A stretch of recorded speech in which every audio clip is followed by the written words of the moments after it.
Hey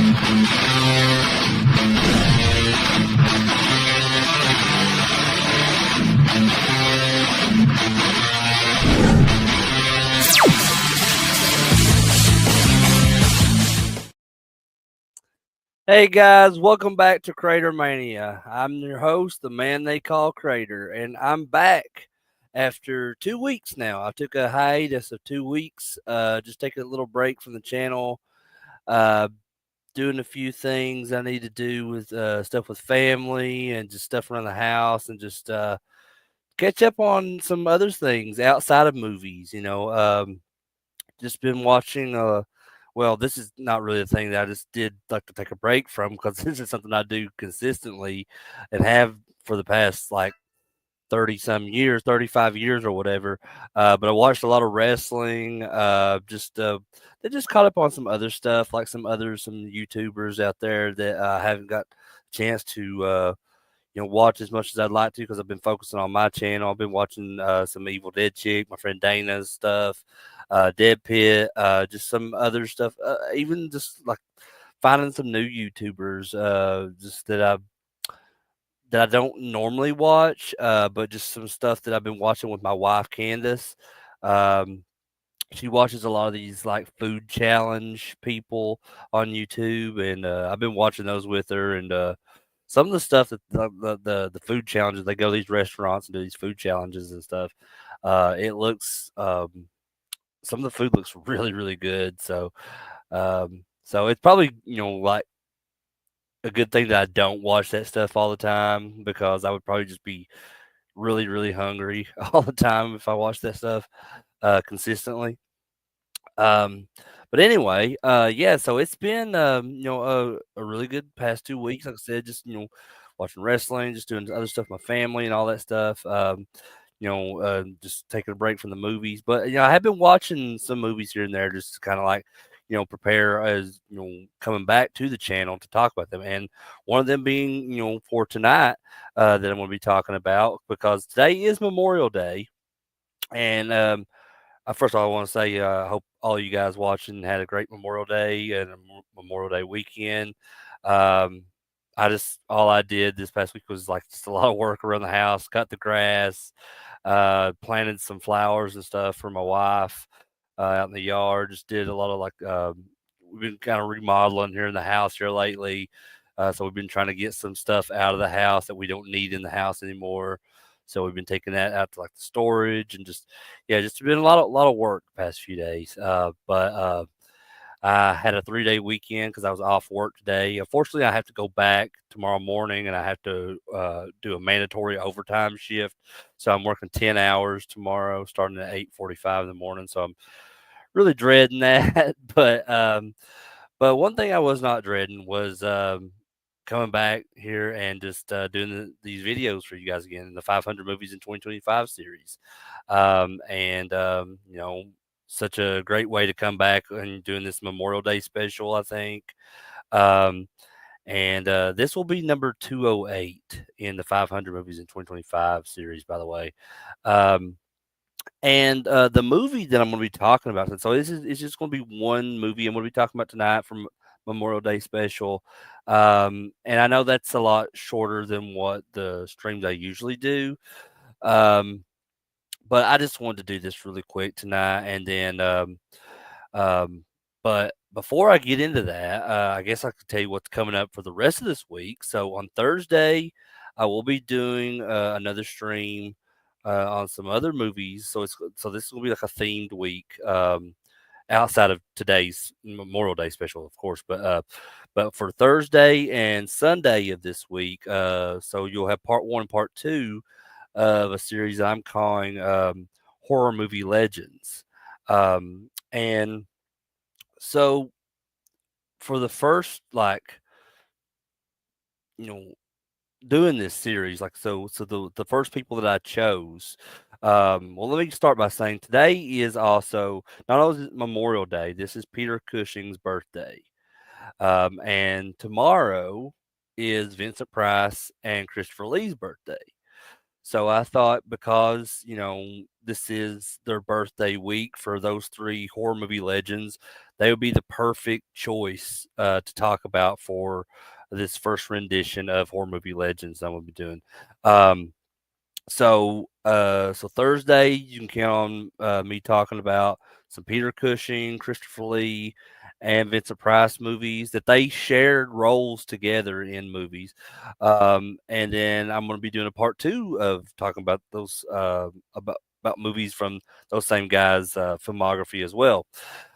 So if you like that kind of stuff, if you like Peter Cushing, if you like Vincent Price, if you like Christopher Lee, be sure to tune in on Thursday and Sunday for those movie reviews I'm going to be doing for those guys.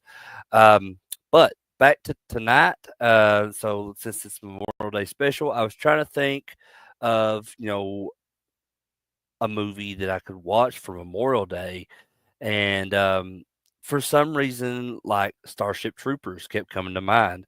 And I think I was just trying to find a reason to watch Starship Troopers again because I've seen the movie probably at least 100 times in my lifetime so far because I absolutely love Starship Troopers. I think it's a very misunderstood film from the late 90s. But I'll get into that. So listen up. So listen up, Crater Maniacs. Let's talk about I think, one of the greatest pieces of sci-fi action satire that's ever been made. And this is Starship Troopers from 1997.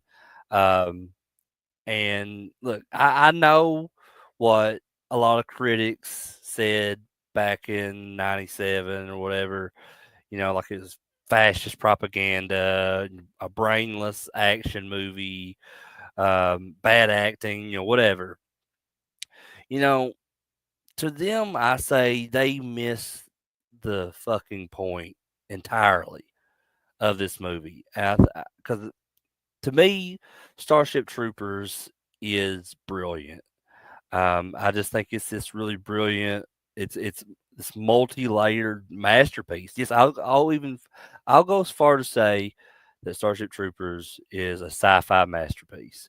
And I think every time you watch it, it gets better and better each time that I watch it. Um, so, from the get go, Starship Troopers, it doesn't pull any punches. It throws you head first into this kind of polished, propaganda field world of the United Citizen Federation. So, we're introduced to this guy, Johnny Rico, who is kind of the quintessential high school jock. Um, and he lives this kind of privileged life in this place they called Buenos Aires, and he and his girlfriend Carmen, and played by Denise Richards, and their psychic friend Carl, Patrick played by Neil Patrick Harris. They're all they're facing this kind of classic post graduation dilemma.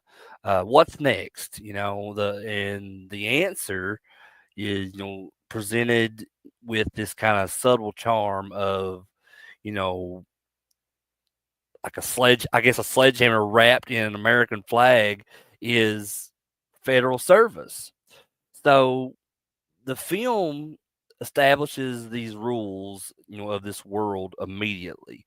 Like citizenship isn't a birthright. It's earned through military or federal service. And this, grants you the right to vote, to procreate, to be a full member of society, basically.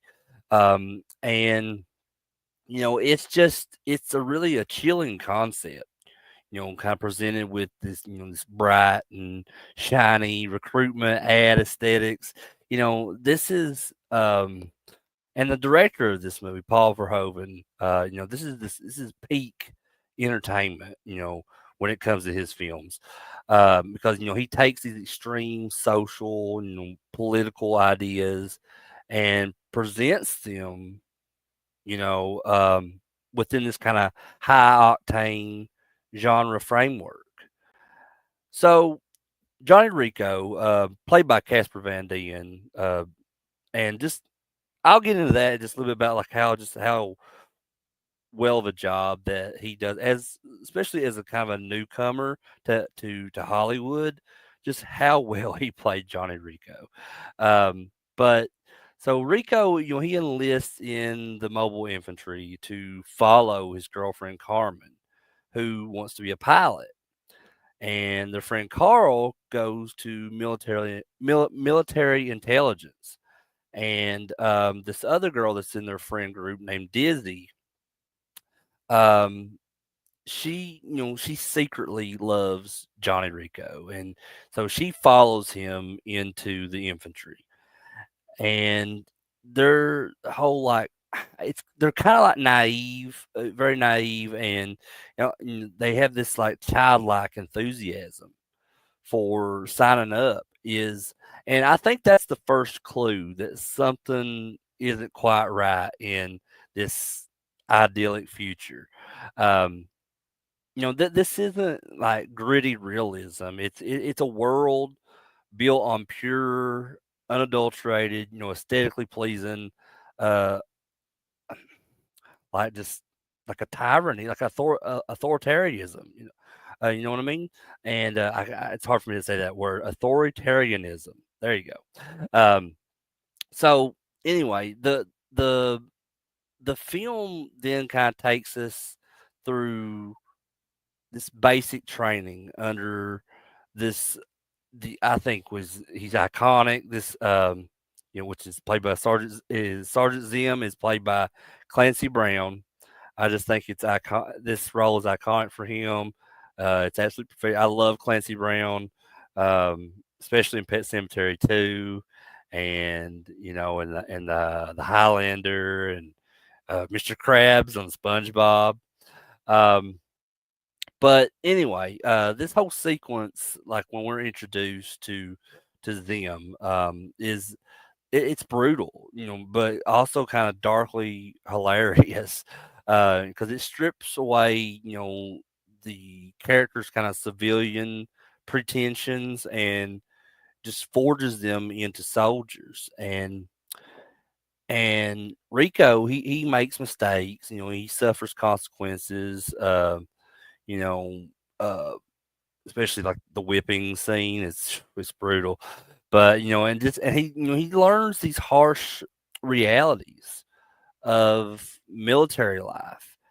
So it's here that you really start to see the film's like critical eye, which is what I mean by that is like the military is the only path to advancement, or even basic rights. And the training is designed to break that individuality and instill kind of this unquestioning loyalty. You know what I mean? Um, but all of a sudden, bam! Buenos Aires is wiped out by this asteroid launched by the arachnids, which is the bugs, the alien bugs. Um, and this whole pivotal moment really shatters, Rico's world and just solidifies, his commitment to the cause. Um, so, no more naive enlistment. Now it's personal. And this is the turning point, I think, where the previously like somewhat distanced characters become fully committed soldiers in this war that is suddenly very, very real. Um, so what follows after that is some of the most, I think, exhilarating, just large scale sci-fi action that's ever been put on the screen. And the bugs are vicious, they're relentless, and there's all these different types. Like there's the warrior bugs, there's the tanker bugs, there's the hopper bugs, and then later we'll see like the head honcho, the brain bug, and each one of them are all like terrifyingly effective, and just used for their full purpose in this movie. Um, and the human soldiers, despite their kind of futuristic weaponry, which refreshingly often kind of proves inadequate, um, are often overwhelmed. And so there's this whole battle on this planet called Clendathu, and it's just this glorious, horrifying meat grinder of a scene. Just a very deliberate subversion of typical heroic war movie themes. Um, and our heroes, they get decimated here. People are dying suddenly and brutally. It's just very chaotic. It's bloody. It makes you feel that kind of sheer scale and danger, of the conflict. Um, and just the practical effects combined with that, that new it was new at the time, like that cutting edge CGI. Honestly, it still holds up remarkably well. I mean, I think it still looks great for that time, for such an early time for CGI. Um, and it just kind of gives the bugs, the alien bugs here, this kind of menacing presence, almost, and just I think nearly half the budget went into these effects, if I'm not mistaken, and it definitely shows. It definitely shows on screen. But the action and effects, while they're both spectacular in my opinion, um, they serve, I think, a much larger purpose here. So, highlighting the film's, brilliant satire. And Starship Troopers, isn't secretly fascist or anything. It's openly mocking fascism, actually. This the constant cheesy propaganda segments. The "Would you like to know more?" Those clips and just the recruitment ads. I'm doing my part, and the only good bug is a dead bug. Just all that stuff is just it's they're obvious tales, I think, that this is a satire, and just doing the whole blank, earnest performances from a lot of the young cast here. They aren't bad acting. They're precisely calibrated portrayals of young people fully indoctrinated into this state ideology. You know what I mean? Their smiles and their cheers, and just after a victory against these overwhelming odds, um, just that unwavering belief in the cause, even when they witness these horrific casualties. It's all part of the point for this film. They are the ideal citizens that the Federation wants. So Michael Ironside, I have to talk about Michael Ironside in this, as Lieutenant Razak, is just another major highlight for me in this movie. He is this cynical veteran, who embodies the Federation's, violence is a supreme authority. Um, that whole ideology, and just he also shows genuine care for his kids, because he was back in Buenos Aires. He was a teacher to Johnny Rico and to Dizzy and to Carmen and all these this friend group that here at that school. And then later in the movie we see that he's a part of the Federation's military, and he becomes the lieutenant to Johnny Rico in the Roughnecks, and just his philosophy lectures, and it's like it's a known fact that pain is the best instructor. I think that's what he says. Just stuff like that is, I think, both chilling and kind of darkly funny to me. And Neil Patrick Harris as Carl, who is like the psychic intelligence officer. He just adds another layer of kind of that creepy, government control with his psychic powers, used for that strategic advantage. Um, but just the film's tone, I think, is a masterclass in, balancing the extremes, and It's just it's simultaneously this kind of this thrilling war movie and this gruesome horror film, and just also like a coming of age story and just a very funny dark comedy. All thanks to all these satirical elements. Um, and it's just this all these tones thrown together is like walking a tightrope, and it's just that's very difficult. And but Paul Verhoeven, he navigates it with just absolute confidence. And speaking of him, like I said, Paul Verhoeven, who's the director, he is known for pushing boundaries and you know often kind of combining these explicit violence and sexuality with this very sharp social commentary and satire within popular genre films. And we've talked about it in the past because we've watched a couple of movies he's done. Total Recall was one of them. And but he's also known for doing RoboCop. He did Basic Instinct. He did Showgirls.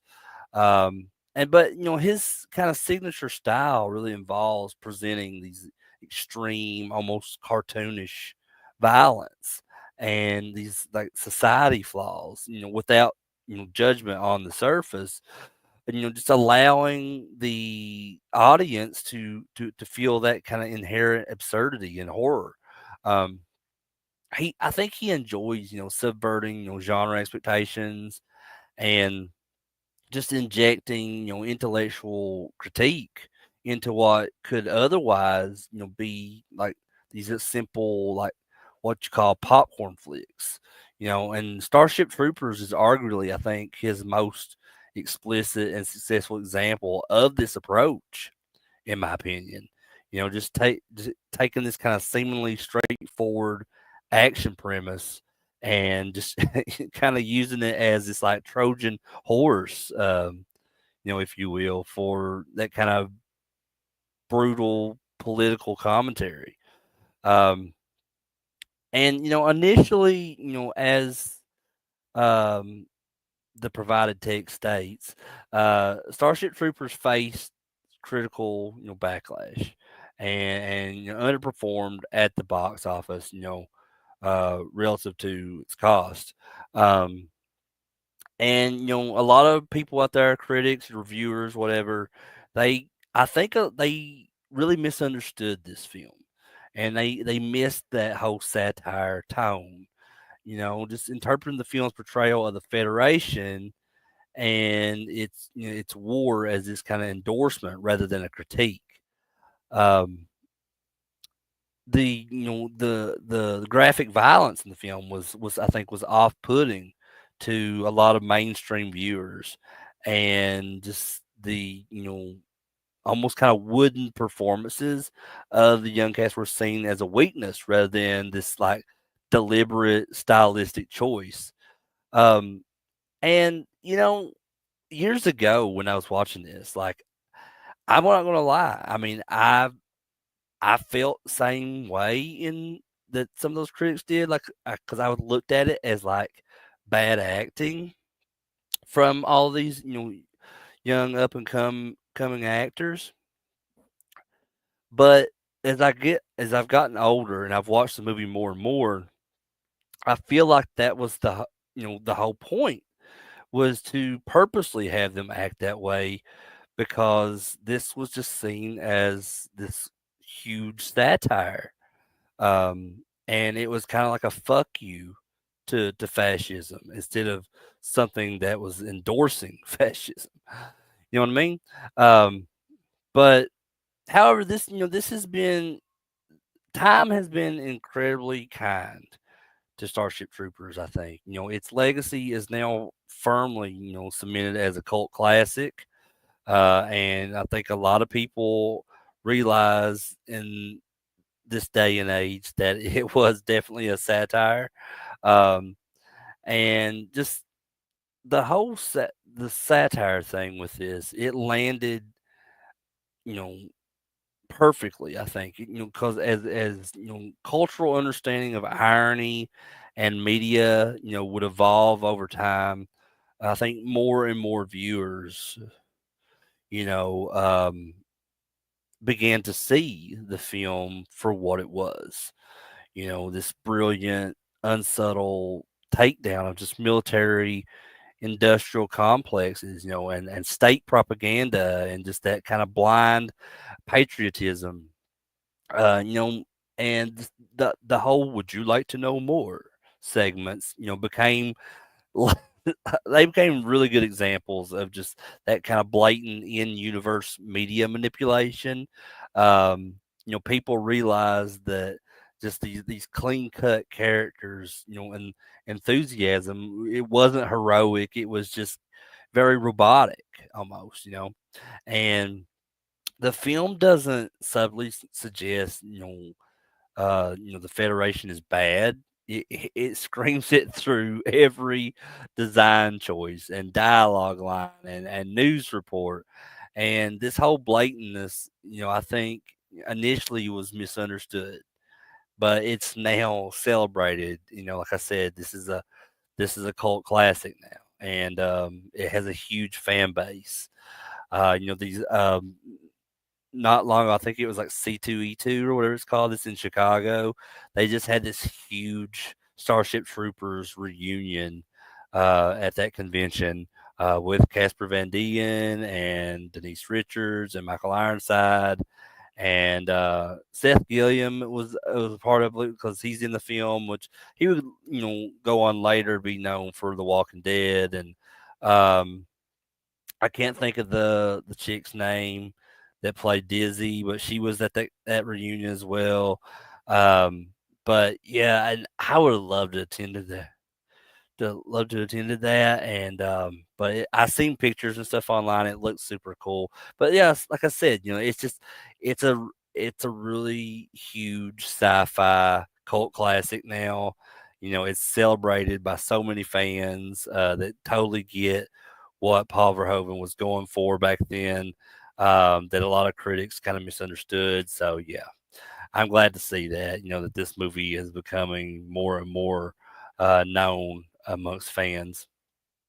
And, you know, the film's portrayal of this society that constantly, bombarded with propaganda, where war is justified through, dehumanizing language, like I said earlier, the only good bug is a dead bug, and just where these limited rights are tied to being a part of state service. Um, it just feels to me increasingly relevant um, in our time now, in this kind of age we're living in of this, of media and political polarization and just debates about civic duty. It's its vision of this glossy, simplified reality, masking brutal complexity, feels less like far future sci-fi and more like a warning about dangerous society trends. Um, I mean, it's very eerie if you think about it. Um, it's so weird. Like you look at all of these sci-fi films, like Starship Troopers, and even film like the Terminator films, and you look at just how all these sci-fi films are kind of like predicted the future in a way. Wouldn't that be so scary if that was like the case? If that ended up being like a thing? Because look at the Terminator films, like look at and it can look at all the stuff going on in the world now with artificial intelligence. It's so strange and eerie if you think about it in that way. But I think way too much about stuff that probably shouldn't be, but it is what it is. But getting back to the movie though, Starship Troopers had this very uncompromising vision. While it was loosely based on this novel, which many argue has a much more pro military, even kind of libertarian tone. Um, the the writers here and the director Paul Verhoeven, they just I think they delivered a film that was really its own thing. And it wasn't afraid to be big, loud, violent, and incredibly smart all at once. This singular, uncompromising vision makes it stand out, even among other satires, I believe. And just the influence, here that this film helped create, just the style that it brings, particularly its use of just the embedded media and propaganda. It's definitely influenced a lot of other sci-fi works, exploring these kind of similar themes. The creature design in this film remains iconic, and you know while the direct to video sequels, Starship Troopers 2 and 3, you know and then there's also these like later CG animated films. Um, all those exist and expanded the universe beyond the initial film, but none of them have really captured that unique satirical, lightning in a bottle quality of the original.